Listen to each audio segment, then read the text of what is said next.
Olá, estamos dando início a mais um programa Debates Le Monde Diplomatique Brasil, uma iniciativa do jornal Le Monde Diplomatique Brasil, em parceria com a TV PUC, com o canal universitário e com a TVT, a TV dos Trabalhadores. Hoje nós vamos dar continuidade à análise desse processo eleitoral. E dessa vez nós vamos trazer para vocês os mapas eleitorais. Os mapas são baseados em microdados fornecidos por cada urna e permitem uma visão muito além do genérico. A gente pode olhar, assim, quais são as dinâmicas internas de cada região, de cada cidade, para campanhas presidenciais, aqui para São Paulo, para a campanha de governador, dar um mergulho no interior de São Paulo, que é uma incógnita de como vai se comportar nesse processo do segundo turno. Enfim, vamos trazer dados para vocês de uma visualização espacial de como se comportou o eleitorado nesse primeiro turno. Para fazer isso, eu vou apresentar o nosso convidado, que é o Pedro Rezende. Muito obrigado, Pedro, por estar aqui com a gente. Vou te apresentar. O Pedro é arquiteto, é urbanista, formado pela USP, e trabalha também no Lab Cidade, que é um laboratório que estuda as dinâmicas urbanas na FAU-USP. Muito prazer estar com você aqui, Pedro. Eu estava começando a dizer, Pedro, que nós temos aqui como base da nossa conversa uma pesquisa que vocês realizaram sobre a espacialização do voto, né? Você pode explicar como é que foi feita essa pesquisa para a gente começar tendo uma base? Estamos partindo da onde? Perfeito.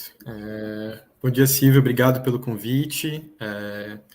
Bom, dando um contexto geral de como o laboratório trabalha, na verdade, a gente é um laboratório de planejamento urbano, então, muito das ferramentas que a gente usou nessa pesquisa com os mapas eleitorais, com os dados do TSE, veio de um repertório tecnológico do planejamento urbano, e acho que é legal a gente dar esse contexto do porquê olhar tão mais perto, né? A gente está acostumado a ver na imprensa esses mapas que são mapas dos municípios, das grandes regiões do país, como elas votam, e mapas até de zonas eleitorais dentro das cidades, mas nos nossos mapas a gente gosta de olhar mais fundo, e acho que vale a pena dar o contexto do porquê fazer isso.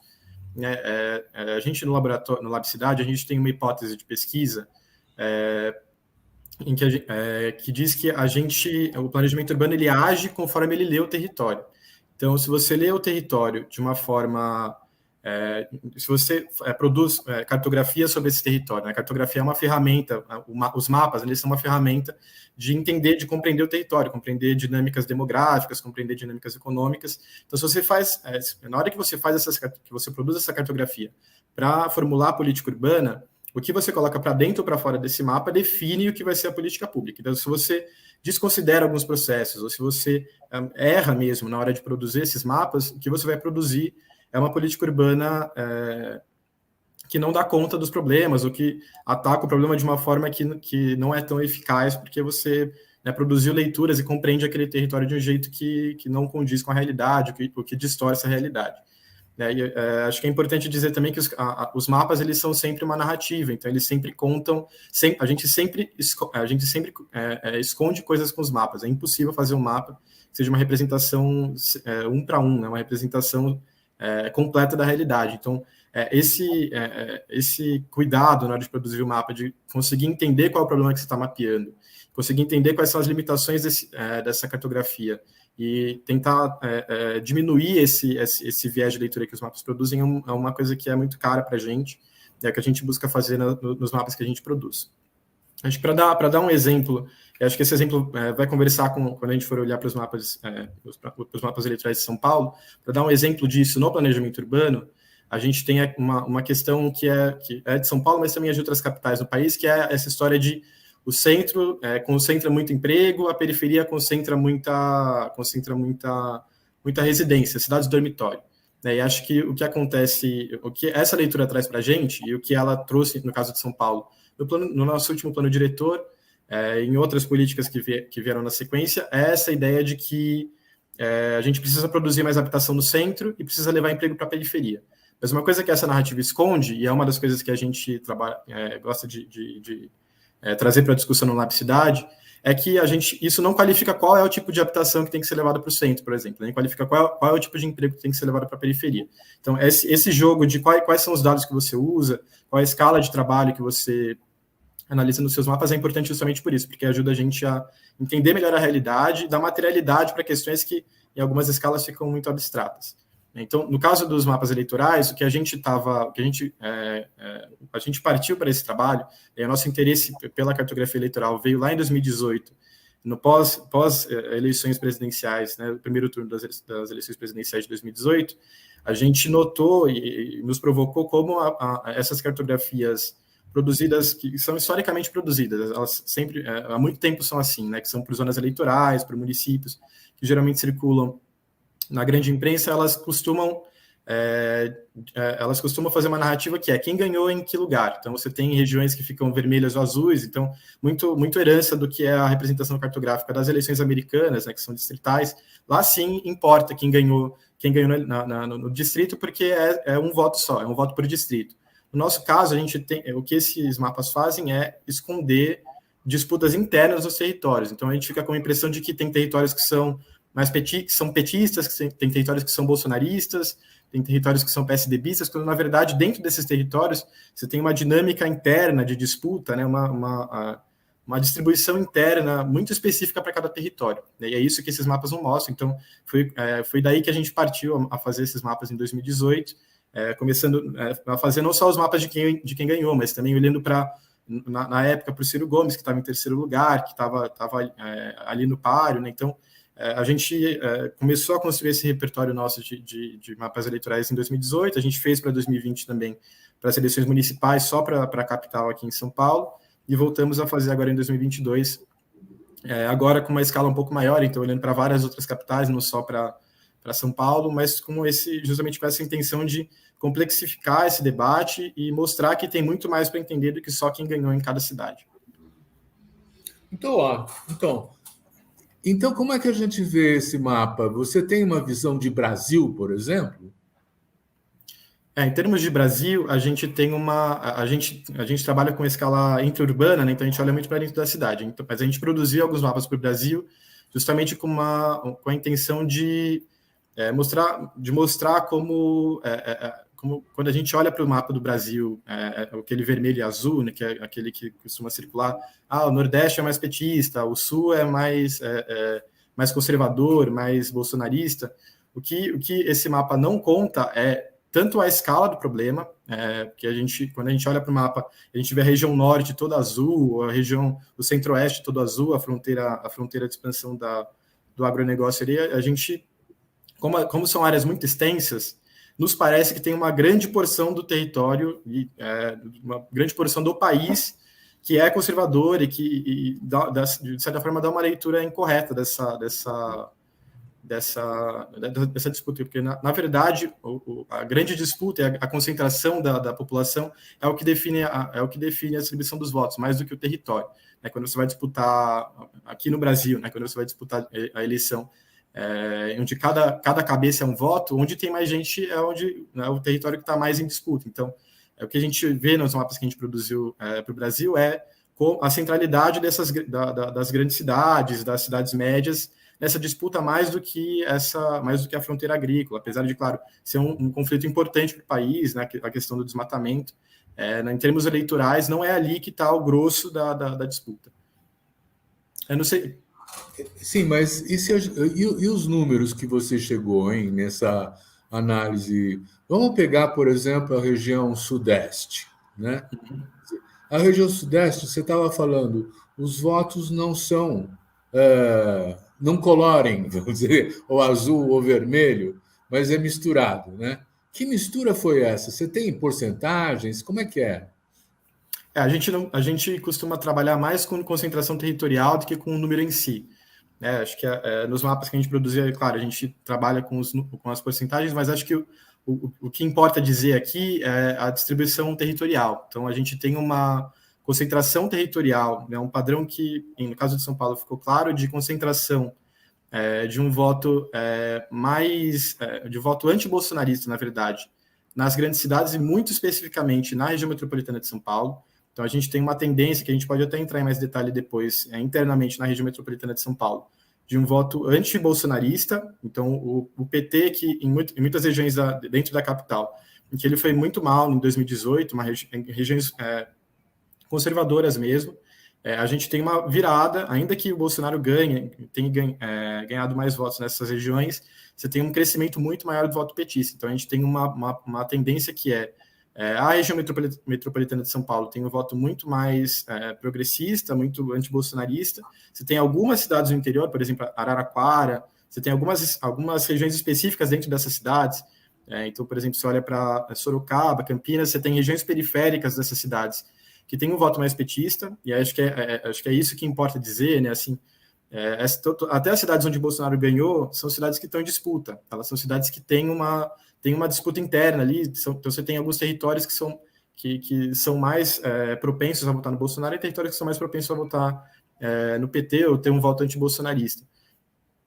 E esse padrão meio que se repete para as regiões metropolitanas do estado e para as cidades médias também. Você tem um padrão, geralmente são loteamentos periféricos dessas cidades. Você olha para Ribeirão Preto, são desses, em alguns loteamentos da época do Minha Casa Minha Vida, mas alguns loteamentos também um pouco mais antigos, que são mais de baixa renda.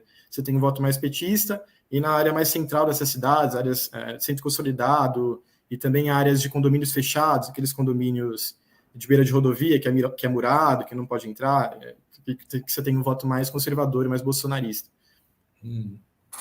Pedro, vamos comparar 2018 com 2022 nacionalmente? O que você pode dizer de umas mudanças no perfil da visualização desse voto no Brasil, não só na região metropolitana? Uhum. Olhando no Brasil, mas no Brasil, na escala intra-urbana, o que a gente observa nas capitais é que regiões que em 2018 tiveram um voto predominantemente bolsonarista, e a gente pode falar, por exemplo, no caso do Rio de Janeiro também, a região da Barra da Tijuca, a Vila Militar, a própria região, a zona oeste do Rio de Janeiro, também olhando para outras cidades, o centro ali de algumas capitais do Nordeste, Fortaleza, Recife, onde você teve uma porcentagem maior, uma quantidade de votos maior para o Bolsonaro em 2018, ainda que em várias dessas regiões ele tenha ido melhor do que o Lula em 2022, nessas regiões você teve um aumento do voto petista. Então, o que a gente vê, olhando para o Brasil, mas na escala interurbana, é uma tendência, mesmo em bairros bolsonaristas, de uma conversão desse voto, de um certo antibolsonarismo, uma conversão dos votos dessa região para um voto, no caso, no PT, né? A gente está falando das eleições de 2022, então um voto antibolsonarista no PT. Dá para visualizar uma magnitude desse crescimento do voto petistas nessas áreas? É 20%, é 30%? Quanto que é, hein? A gente está falando de um aumento que varia bastante. A gente tem algumas regiões que ele aumenta, é um aumento quase marginal ali, mas a gente chega em alguns casos a um aumento de 400% no voto petista. Né? A gente tem uma variação grande, mas é claro, isso está bastante influenciado também pelo fato de, em 2018, o antipetismo ter sido muito predominante nessas áreas. Então, a gente chegava em 2018 a 80%, 90% de votos no Bolsonaro. Então, de certa forma, mais fácil crescer para o PT nessas regiões, porque ele estava muito mal. Mas isso significa que também indica que tem um padrão mesmo de mudança de comportamento eleitoral mesmo nessas regiões. Acho que isso que é mais importante, olhar para a tendência, mais do que olhar para o resultado final nesses casos. E a gente teria, por exemplo, uma possibilidade de avaliar por região, região norte, região nordeste, região sudeste, teria? A gente tem... Eu posso apresentar os mapas aqui? Eu acho que sim, vamos tentar. Perfeito.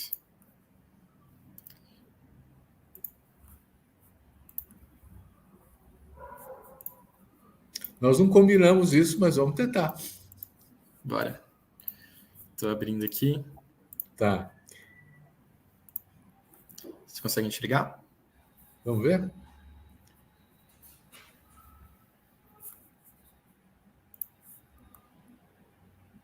Foi? Ainda não foi. Entrou, mas estava escuro, estava baixando ainda. Deixa eu...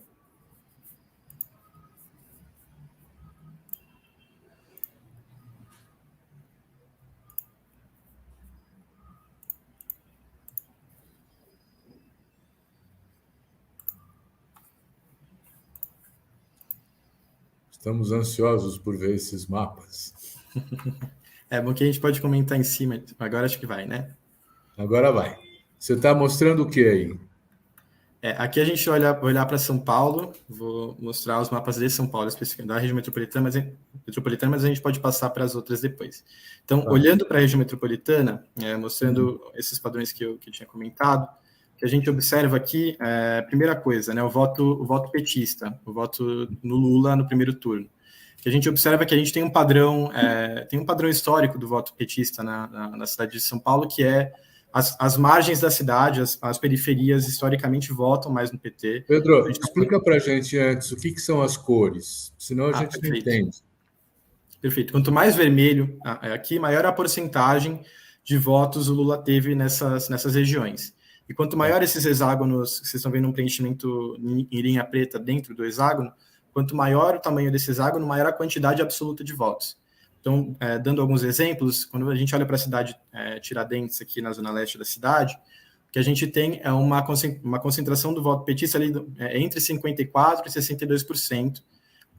Mas se você comparar essa região aqui, Iguatemi, por exemplo, que você tem uns hexágonos menores, com o Capão Redondo, que é uma outra região bastante petista da cidade, você vê que tem uma quantidade absoluta muito maior de votos. Então, apesar de ter uma porcentagem parecida, você tem uma quantidade maior de votos no PT ali na Zona Sul. Essas regiões, elas são historicamente mais petistas na cidade. Você vai olhar padrões desde os anos 2000, costuma ser assim. O que tem de novidade aqui, isso já vem se delineando desde das eleições de 2020, é uma concentração de um voto mais progressista na região central. Então, vocês estão vendo que tem uma mancha aqui, na região da Consolação, Bela Vista, República, e até mesmo ali descendo para Pinheiros, Butantã. Era uma região na cidade que era costumava ser mais conservadora, era um voto mais PSDBista, na época que a disputa ficava mais centrada ali no PT versus PSDB, e a gente tem, pelo menos desde 2020, uma conversão dessa região em uma região mais progressista. Já em 2018, o que se desenhava para essas regiões você tinha uma concentração maior do voto no Ciro Gomes. Então, de certa forma, é um voto que provavelmente é um voto que pede por mudança, assim, né, que vai na linha da renovação política. E no caso, né, para essas eleições de 2022, essa justamente é a transformação, a mudança do quadro, a conservação dos ideais que essa região costuma votar, está justamente representada pelo Lula. Então, acho que é um padrão que faz sentido, assim, a gente observar se confirmando. Quando a gente vai olhar para o voto bolsonarista, por outro lado, para a gente comentar o que eu estava falando dessas concentrações, que a gente observa desde 2018, a concentração no geral ela não tem muitas mudanças. Então a gente tem um voto bastante bolsonarista, a região mais bolsonarista de toda a região metropolitana de São Paulo está em Santana de Parnaíba, mais especificamente nos condomínios fechados de Alphaville. Essa é a região mais bolsonarista da cidade. O Bolsonaro chegou a 80% dos votos em 2018. O que a gente observa essa região continua sendo a região mais bolsonarista, mas a gente tem uma diminuição da porcentagem de votos nessa região. Eu posso mostrar os mapas na sequência dessa variação, mas ali é justamente onde você teve a maior queda dos votos no Bolsonaro de 2018 para cá. A gente também tem algumas outras regiões da cidade que são bastante bolsonaristas, então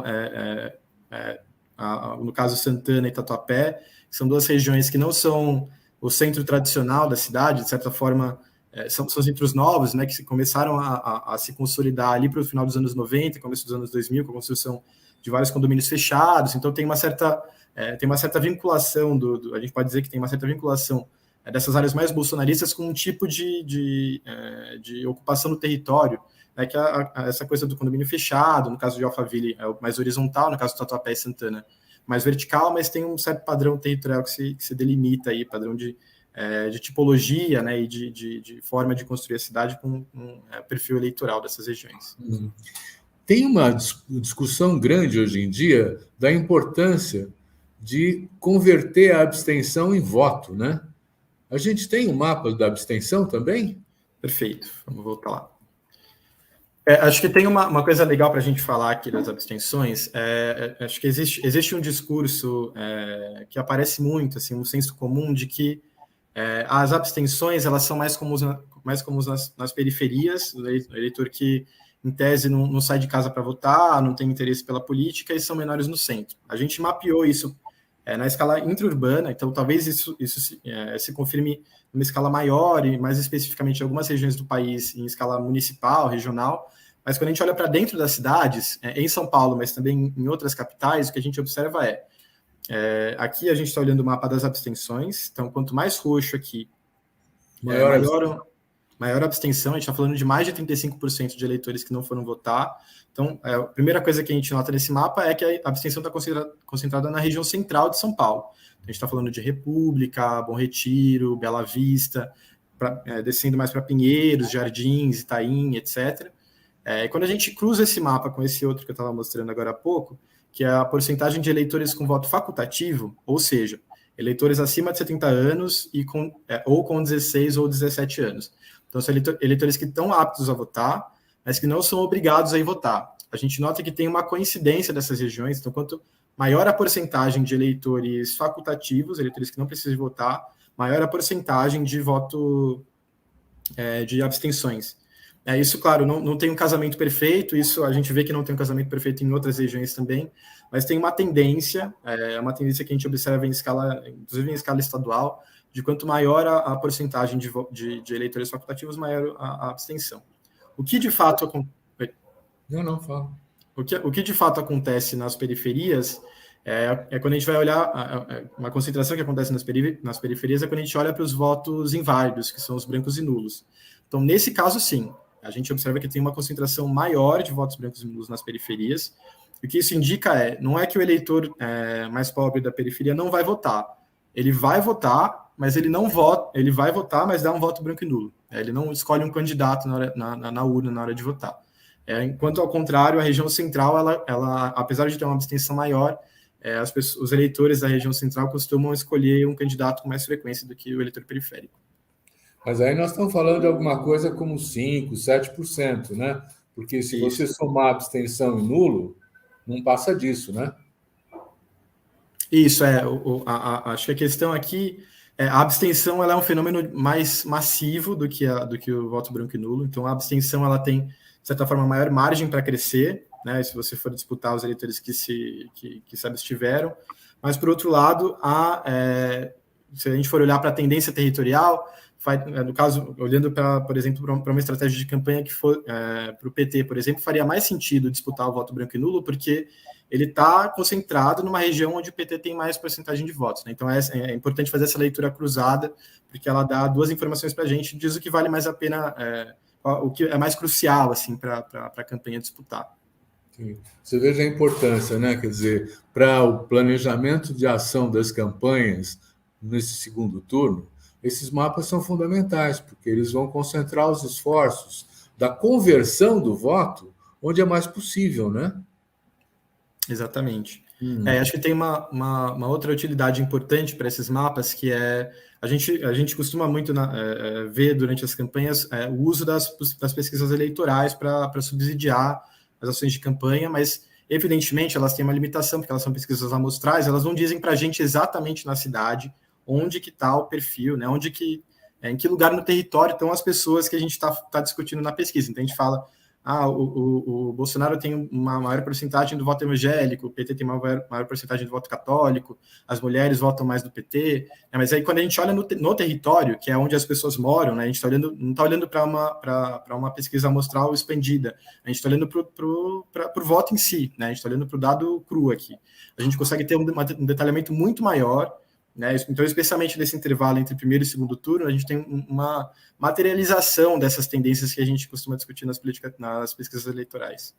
O que mais que você pode trazer dessa pesquisa para a gente, Pedro? Acho que tem uma coisa legal de mostrar aqui, que é a variação desses votos, né? No caso, a gente produziu isso para o caso de São Paulo, então a gente estava discutindo essa variação dos votos, a variação dos votos inválidos. Então, quanto cresceu ou diminuiu o voto branco e nulo, acho que complementa os mapas que a gente estava mostrando agora há pouco. O que a gente está vendo nesse mapa aqui é quanto mais vermelho, maior o crescimento dos votos inválidos, quanto mais azul, maior a redução dos votos inválidos. Então, o que a gente está vendo aqui as periferias de São Paulo, apesar de continuarem concentrando o voto branco e nulo, elas decidiram mais em quem votar se a gente compara isso com 2018. Então, tem uma decisão maior do eleitor periférico por um candidato específico. Quando a gente cruza isso... Por outro lado, ao que parece, quer dizer, a abstenção é mais forte nas periferias, né? Não, as abstenções são mais fortes no centro.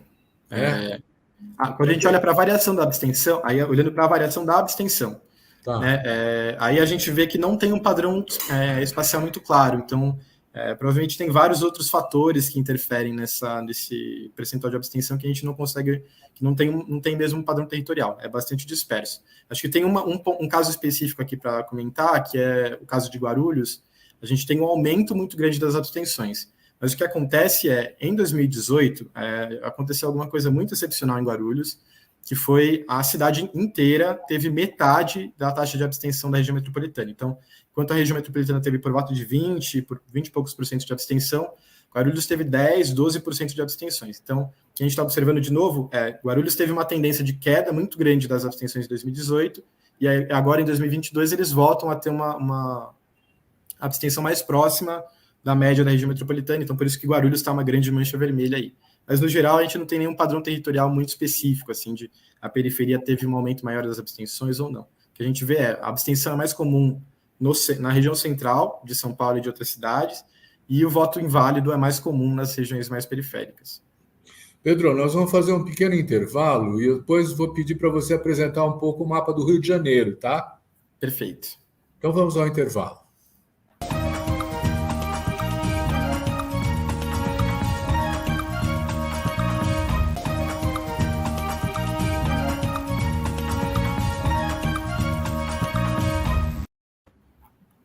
Como é que você apresenta o resultado do Rio de Janeiro, hein? Estou abrindo aqui, vocês estão vendo que estou passando vários mapas aqui na tela. Vamos lá, dar uma olhada no Rio de Janeiro. Então, para o Rio de Janeiro, que a gente observa algumas tendências que a gente olha para São Paulo, a gente também consegue ver para o Rio de Janeiro. Então, aquela questão dos eleitores de voto facultativo, né? especialmente a população idosa. Estão concentradas ali na região central do Rio, então Copacabana, Tijuca, a região central mesmo do Rio, né, que é a área mais antiga de ocupação da cidade. Quando a gente olha para as abstenções, elas também estão concentradas ali.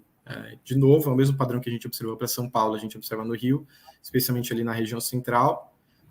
E, de novo, do mesmo jeito que a gente viu para São Paulo, o voto inválido, os brancos e nulos, eles são mais comuns na região periférica, aqui especialmente a zona oeste do Rio de Janeiro. Então, Santa Cruz, Paciência, ali, Septiba, ali na esquerda do mapa. Olhando especificamente para os dois candidatos mais votados, o Lula, do PT, e o Bolsonaro, a gente vê que também tem uma concentração do voto petista na região central, mas uma coisa que a gente observa para o Rio, que a gente não observa para São Paulo, é aquela questão do voto periférico mais petista. Então, acho que essa é uma das maiores diferenças entre uma cidade e outra. O PT, no Rio de Janeiro, ele tem uma concentração do voto em áreas consolidadas da cidade e num subúrbio próximo, ali, falando da Tijuca, da Penha, da Maré, do Complexo do Alemão, que é uma região com perfil mais periférico, né, mais suburbano, mas que está mais próximo da área central do Rio. Quando você vai para as áreas mais afastadas, ali na zona oeste do Rio de Janeiro, você tem uma concentração do voto bolsonarista maior. Acho que essa é uma tendência diferente. Acho que vale a pena também comentar quais são as regiões com a maior concentração de voto bolsonarista no Rio de Janeiro. A Barra da Tijuca. A Barra da Tijuca só fica atrás da Vila Militar, que fica ali nessa região aqui, não é tão zona oeste no Rio de Janeiro, mas a região onde ficam os alojamentos militares ali no Rio. Essas regiões, elas são muito mais bolsonaristas. A gente está falando de chegar a 80% dos votos totais. A gente não está falando dos votos válidos, são os votos totais em Bolsonaro no primeiro turno. No caso do Rio, tem a história da Grande Rio, né? Que são a Baixada Fluminense, que tem outro perfil de votação, né? Vocês chegaram a olhar isso ou não? Aqui a gente está olhando a área mais... A gente está olhando para a Baixada como um todo, mas a gente está olhando mais para a área próxima ali da área central. Que a gente vê, no caso de Niterói. Niterói tem um padrão parecido, espelhando o Rio de Janeiro aqui. Você tem uma área mais central, que tem um voto mais petista, ali a região central de Niterói. Mas quando você olha para outras cidades da Baixada, então falando ali para o norte, né, do mapa, Duque de Caxias, Belford Roxo, Nova Iguaçu, Magé, aí a gente tem um padrão que segue a zona oeste do Rio de Janeiro, né? Então eu voto mais bolsonarista. Então, o arquiteto dá a espacialização, né? O sociólogo tem que dar um pouco a classe social. Quer dizer, nós estamos falando de uma divisão entre ricos e pobres, é isso? Ou tem muito? Não, porque os votos do Bolsonaro não pegam só os ricos são poucos, né? Exatamente. A gente está falando. Por isso que é legal ver nessa escala esse mapa, né? Porque ele dá uma complexidade para os territórios que a gente não costuma ver, assim. Então, acho que, assim, no caso da Barra da Tijuca, é muito claro, né? Que a gente está falando de um voto de mais alta renda e bolsonarista. Mas quando você olha para a região metropolitana do Rio, então, Nova Iguaçu, Belford Roxo, a zona oeste do Rio de Janeiro, a gente não está falando de um eleitor de alta renda, a gente está falando de um eleitor de baixa renda. Então, não necessariamente uma coisa significa outra. Da mesma forma, né, para mostrar esses paralelos, enquanto na zona oeste do Rio de Janeiro você tem voto mais bolsonarista, ali na área do Complexo do Alemão, Penha, na Maré, você tem um voto mais petista. Então, são padrões muito específicos desses territórios. E acho que isso é uma questão importante de dizer sobre essas cartografias e sobre o papel da cartografia nessas análises. Muitas vezes a cartografia traz hipóteses de pesquisa para a gente. Às vezes elas não são uma resposta direta, elas só contam para a gente, é importante olhar o que está acontecendo nessa região, porque tem alguma coisa diferente acontecendo aqui.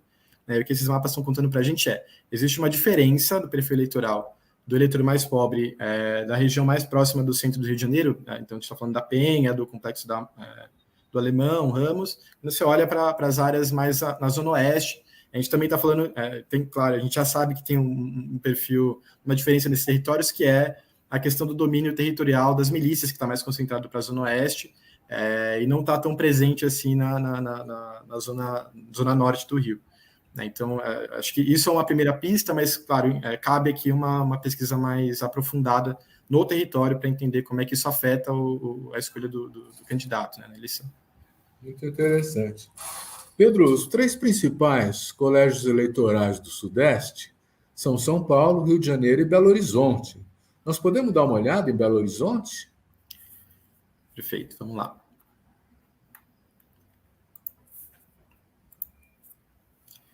Bom, mais uma vez para Belo Horizonte, acho que isso é uma coisa que, se a gente for olhar para outras capitais, outras grandes capitais, Recife, Fortaleza, um pouco Brasília também, Goiânia, enfim, é um padrão que se repete bastante. Porto Alegre também, que é essa questão da abstenção mais concentrada na área central da cidade, olhando aqui para a área central de Belo Horizonte, de novo, que bate com a porcentagem de votos facultativos.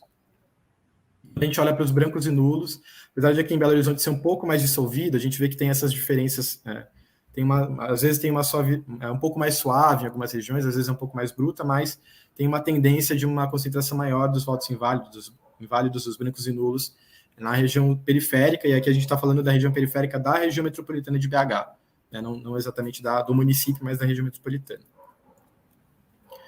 Quando a gente olha para a porcentagem de votos, a gente vê que isso é mais uma diferença que tem um pouco a ver com algumas diferenças na forma de ocupação do território, na forma de expansão das manchas urbanas.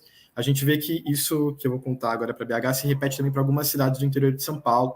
Então, a gente tem, por exemplo, o município de Nova Lima, aqui, São João das Bicas, ali no sul, que são ocupações menores que estão vinculadas à capital, Belo Horizonte, mas que estão separadas da mancha urbana principal. É um pouco diferente do que a gente viu para São Paulo, que é uma coisa um pouco mais concêntrica, assim, Então, você vê o anel de vermelhos ali, o anel do voto mais petista. No caso de Belo Horizonte é um pouco mais fragmentado, mas a gente também pode dizer que existe um perfil mais petista nessas regiões mais afastadas do centro, nessas áreas mais fragmentadas, e na área mais central de Belo Horizonte um voto um pouco mais bolsonarista.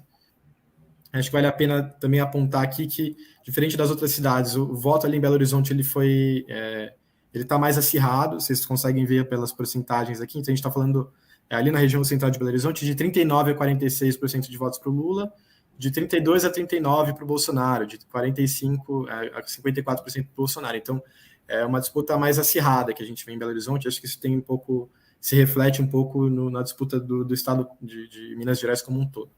Acho que vale a pena pontuar essa região aqui, que é a região de serras ali, de condomínios de serra da região de Belo Horizonte, que eu estou passando mais aqui, Vale dos Cristais, que é a região mais bolsonarista. Então, uma região de casas de alta renda horizontais, repete um pouco o padrão que a gente vê para Alphaville, aqui em São Paulo, é o que a gente observa nessa região, mas tirando ela, é uma disputa mais distribuída. Você veja que interessante, né? Quer dizer, essa concentração de alta renda e a concentração do voto no Bolsonaro, né? Isso é recorrente em todos os mapas que vocês observaram. É assim, não é? Acho que também vale a pena dar um detalhamento maior para essa alta renda, né? Então, no caso de São Paulo e no caso aqui de Belo Horizonte, também no caso do Rio de Janeiro ali na Barra da Tijuca, é um perfil específico de alta renda que vota mais no Bolsonaro. É um perfil tanto territorial quanto demográfico específico. A gente está falando de áreas de grande concentração de população branca, de classe média alta, morando em condomínios fechados, né? Tanto condomínios verticais, a gente está falando desses condomínios que tem varanda gourmet, que tem pet play, toda essa coisa de esses equipamentos anti-cidade, né, que se coloca para dentro do condomínio. Alphaville, que acho que é o exemplo mais emblemático disso, né, que é uma cidade fechada, né, que as ruas não podem ser acessadas por qualquer um, né, não são ruas públicas. Esse é o perfil da região que tem um voto mais bolsonarista. Quando a gente olha no caso de São Paulo, mas também olha para o Rio de Janeiro, em Copacabana, que são áreas de alta renda, não são áreas de baixa renda, são áreas de uma classe média alta, mas é um voto mais progressista. Né? Pinheiros, Santa Cecília, aqui em São Paulo. Então, você tem uma divisão mesmo na classe mais alta, assim, né? Não é uma coisa absoluta, mas o que a gente vê, de fato, nessas regiões de condomínio fechado, tem uma concentração maior de voto bolsonarista. Legal.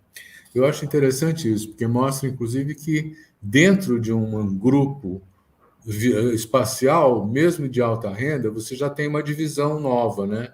Isso mudou de 2018 para 2022? Mudou. Isso é uma tendência que a gente viu nas eleições municipais também. A gente não consegue dizer quando que começou, mas a gente vê que tem uma tendência de voto mais progressista em alguns tipos de centralidade. No caso de São Paulo, isso é muito emblemático. Vale a pena dizer, a gente fez algumas análises para deputados federais aqui em São Paulo, eleição, votação em deputados federais em São Paulo. A gente vê que tem uma tendência do voto em candidatos mais progressistas nessa área central de alta renda, que é, de novo, na área de Pinheiros, Santa Cecília. É uma região de mais alta renda que tem se tornado cada vez mais progressista, é uma tendência mesmo. Mas mesmo quando a gente olha, no caso de São Paulo, para o Tatuapé, ou na Barra da Tijuca, no Rio de Janeiro, você tem uma tendência que, mesmo que continue sendo uma região mais bolsonarista, você tem uma queda do voto em Bolsonaro e um aumento de um voto anti-bolsonarista, talvez. Né? Então, de fato, tem uma tendência que está se desenhando desde 2018 até antes para cá, que é um voto mais progressista em áreas centrais das cidades. Você chegou a falar 46%, não sei o quê. Quer dizer, nós temos também esses percentuais na pesquisa que você tem de desempenho do Lula e do Bolsonaro? Esses dados estão aqui na legenda, né? Como a gente faz a categorização do mapa. Então, por exemplo, falei dos 39%, 45%. Esse tom de verde mais claro aqui é essa faixa percentual do Bolsonaro, né? Essa região mais clara aqui do PT, esse vermelhinho aqui meio intermediário, é esse 39%, 46%. É alto, né? O que mais vocês levantaram na pesquisa? Acho que vale a pena a gente comentar. Vou passar para algumas capitais do Nordeste, porque acho que é interessante a gente comentar também. Legal. Fortaleza. Vou comentar essas capitais do Nordeste, mas acho legal a gente falar do interior de São Paulo na sequência e um pouco sobre a disputa para governador aqui de São Paulo. Tá bom. Na região metropolitana de Fortaleza, a gente de novo vê esse padrão, né, que eu já tinha anunciado, de um voto, uma porcentagem de abstenções maior em uma área com maior concentração de voto facultativo. Diferente das outras, a gente vê que também é mais uma diferença, né? Acho que é aí que é legal olhar no caso a caso. No caso de Fortaleza, você tem uma concentração. No município de Fortaleza, que é esse contorno tracejado aqui em cima do mapa, você tem uma concentração de brancos e nulos que inverte, né, a lógica das outras cidades. Mas também você tem uma distribuição ali mais para o picotada, assim, né, para a região metropolitana de Fortaleza, um pouco mais maior em outros municípios, esse voto inválido. Quando a gente olha para a votação do Lula, a gente vê um padrão, de novo, de maior voto, a mesma coisa de Belo Horizonte, um voto petista mais fragmentado, então em cidades que giram, né, que estão em volta da capital, Caucaia, Maranguape, ali essa região metropolitana de Fortaleza, enquanto o voto bolsonarista está mais concentrado ali na parte norte ali da cidade, na região central mesmo de Fortaleza. A gente acabou não passando por esses mapas dos outros dois mais votados, né, do Ciro e da Tebet, mas acho que talvez um comentário geral. A gente vê que o voto da Tebet também está concentrado, tem uma certa aderência ao voto mais bolsonarista. Então, regiões que votaram mais em Bolsonaro, a Tebet também foi melhor, com algumas exceções em São Paulo, acho que tem uma exceção clara disso, que é a região dos Jardins, e o Ciro Gomes, no geral, mesmo aqui em Fortaleza, né, Ceará era onde ele ganhou, né, nas eleições de 2018, a gente vê que tem uma dissipação do voto cirista, então tem de certa forma, ele foi igualmente mal nos territórios, né? Ele perdeu bastante voto nessas eleições, ele, de certa forma, está meio homogênea a forma como ele distribuiu esse eleitorado. No caso de São Paulo, isso é muito nítido também. Quase na cidade inteira ele ficou ali por volta dos 4%, não tem um padrão territorial muito específico. Então, mesmo um dos lugares onde ele foi muito bem em 2018, ele acabou perdendo esse impulso, né, que ele tinha. Quer dizer, a gente pode fazer uma leitura que a senadora Simone Tebet, quando ela faz apoio ao Lula, quer dizer, ela está permitindo que o voto lulista entre nos redutos que também são bolsonaristas, né? Perfeito, isso, né? Perfeito. Acho que uma coisa que a gente pode dizer sobre isso também é que, de certa forma, o voto da Simone foi um voto de um eleitor que provavelmente votou em Bolsonaro em 2018, e que repensou o seu voto, né? Então, é um voto, aquilo do voto anti-bolsonarista, né? Vota em alguém que não é o Bolsonaro, porque, né, depois dos 4 anos de governo do Bolsonaro, sentiu que tinha que reconsiderar seu voto, se arrependeu, né? Então, acho que tem uma tendência aí, acho que é importante o apoio da Simone justamente por isso, né? Porque ele dá a entrada em um território mais bolsonarista. Uhum. Que outra capital do Nordeste você pode mostrar para a gente? Passar aqui para Recife. Não, vamos falar de Salvador. Vamos lá. Salvador, que é a maior, inclusive, né, mais populosa, então acho que é legal a gente falar. Eleitoral. Bom, a gente tem um padrão aqui em Salvador, de novo, né, os votos facultativos, acho que tudo meio que se repete, nessa coisa do voto facultativo mais presente na área central e com maior vinculação às abstenções. Acho que uma coisa para a gente falar aqui de Salvador ali na região da Cidade Alta, é onde a gente observa uma cidade bastante petista, mas a gente está falando de no pior desempenho do PT aqui, nessas manchas mais claras, a gente está falando de 40% dos votos. Né? Então, é uma vitória muito... O melhor é quanto, hein? Oi? No melhor desempenho é mais de 80%? É 94% dos votos totais. Contando brancos e nulos, o Lula teve 94% dos votos. Então, a gente está falando aqui dessas áreas mais Loreto, aqui, que é essa ilha aqui, ainda dentro de Salvador, mas nessas regiões mais afastadas do centro urbano, onde o Lula foi melhor. Aí chega a 94%, que é um número muito grande, né? Muito avassalador, assim, essa vitória. Onde a gente não observa isso é naquelas regiões da Cidade Alta de Salvador, que são, de novo, aquelas áreas de condomínio, que é uma área, inclusive, em disputa, né, que se discute muito, aquela questão da verticalização da borda ali da Cidade Alta em Salvador, é justamente meio que se repete o padrão da Barra da Tijuca, de Tatuapé, Alphaville em São Paulo, e ali de BH também, né, que é essa região com os condomínios de alto padrão seriam as regiões com um voto mais bolsonarista. Mas, de novo, né, mesmo na região central ali de Salvador, você tem uma porcentagem alta do Lula. Acho que é um pouco menos chocante o mapa de Salvador, porque o PT foi muito melhor. Então, mesmo quando a gente olha para esse intervalo vermelho, que parece que foi tudo a mesma coisa, a gente está falando de 63%, 72% dos votos. Então, é uma questão... É um pouco mais homogêneo, né, esse bom desempenho do PT dentro de Salvador. Tá. Nós vamos fazer um outro intervalo e depois nós vamos para o Recife, tá bom? Perfeito.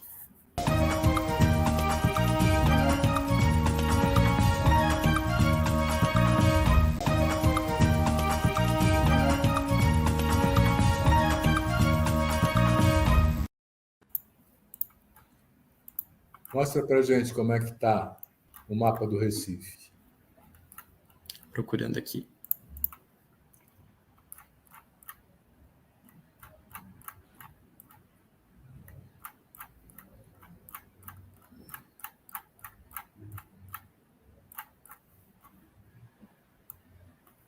Poxa, Silvio, fiquei preocupado aqui. Acho que não tem Recife aqui não, hein? A gente fez Recife, mas não colocou. Tá bom, então vamos para o interior de São Paulo. Nós temos 5 minutos, vamos aproveitar para ver como é que está o interior de São Paulo, então. Perfeito, maravilha. Vou passar só pelas grandes cidades, porque a gente fez para várias regiões, mas vou falar das grandes regiões metropolitanas que não são a capital. Então, falando rapidamente ali da Baixada Santista, a gente vê de novo esse padrão, né, do voto facultativo. Não vou mais comentar, porque acho que já ficou batido já. Mas a gente tem uma concentração maior do voto petista na região do Porto, ali de Santos, interna do Porto, e na região de São Vicente, Cubatão, uma região mais industrial ali de Santos, e um voto mais bolsonarista ali para o centro, para Boqueirão, Gonzaga. Também, de novo, como eu tinha dito, um voto mais concentrado na Tebet, nessa região, e aqui especificamente para o Ciro, também mais concentrado nessa região. A gente não comentou, mas vou comentar a coisa não comentou para São Paulo, mas vou comentar no caso do governador. Muito se repete esse padrão, então a gente tem uma aderência do voto do Tarcísio em regiões onde Bolsonaro foi melhor, é uma coisa esperada, né, essa transferência de votos, mas uma coisa que a gente pode, olhando para as porcentagens, a gente pode contar é que não ocorreu uma transferência de voto direta entre um candidato e outro. Então, a porcentagem de votos que o Lula obteve, o Haddad não obteve. Então, tem um número expressivo de eleitores que votou em branco, não escolheu, votou em Lula, mas votou em branco para governador, ou votou em branco para governador e votou no Bolsonaro. Então, tem uma margem grande de crescimento, tanto para o Tarcísio quanto para o Haddad na disputa local, né, nessas cidades. Em Sorocaba, e acho que é legal para mostrar aquele padrão que eu tinha comentado, né, de maior concentração do voto petista nas margens da cidade, você tem em Sorocaba essa concentração, esses vermelhos aqui, que são um voto mais petista, estão na borda da cidade, tanto em vilas menores, de ocupação mais antiga, quanto em loteamentos do Minha Casa Minha Vida, em loteamentos de mais baixa renda, que estão considerados na margem, enquanto o voto bolsonarista está mais concentrado nessa área urbana mais verticalizada em alguns casos, mas que é mais consolidado, né, mais antiga dessas cidades. Acho que aqui tem um caso específico, né, da Tebet, que teve uma votação melhor ali mais para o leste de Sorocaba, ela teve uma mancha mais concentrada. Em São Roque também, que é uma cidade ali dentro da região metropolitana de Sorocaba, ela foi muito melhor.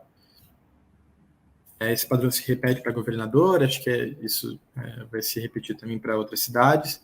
Em Campinas, que é a segunda maior região metropolitana aqui de São Paulo, a gente vê um padrão. Em 2018 a gente já tinha visto isso, né? O Hortolândia foi um município. O Hortolândia costuma ser um município com mais voto petista. Ele de novo se mostra assim. Mas uma coisa que o mapa de Campinas, como todo mostra, é que a zona sul de Campinas é uma região mais petista também. É tão petista quanto Hortolândia. Então é isso, né? Quando a gente olha para a tendência do município como um todo, é um município onde Bolsonaro foi melhor, mas tem regiões específicas de Campinas em que o PT teve um voto mais expressivo. Ao passo que o caso do Bolsonaro tem um voto um pouco melhor ali na região central de Campinas, mas está mais especificamente concentrado em cidades da região metropolitana, então Valinhos, Vinhedo, Americana, que são cidades mais horizontais, têm um perfil mais conservador. Em alguns dos condomínios, desse padrão de condomínio fechado, né, que é o padrão Alphaville, que abrigam moradores que trabalham em Campinas, estão nesses municípios da região metropolitana. Então, é mais um padrão que se repete. Bom, fazendo uma leitura desses mapas em geral, né, a gente poderia dizer que os votos petistas se concentram mais nas áreas populares e os votos bolsonaristas nas áreas mais de elite, né? No caso de São Paulo, a gente viu que é um pouco mais complicado, né? São Paulo, capital, Rio de Janeiro também, mas no caso dessas cidades do interior, esse padrão é mais assim mesmo.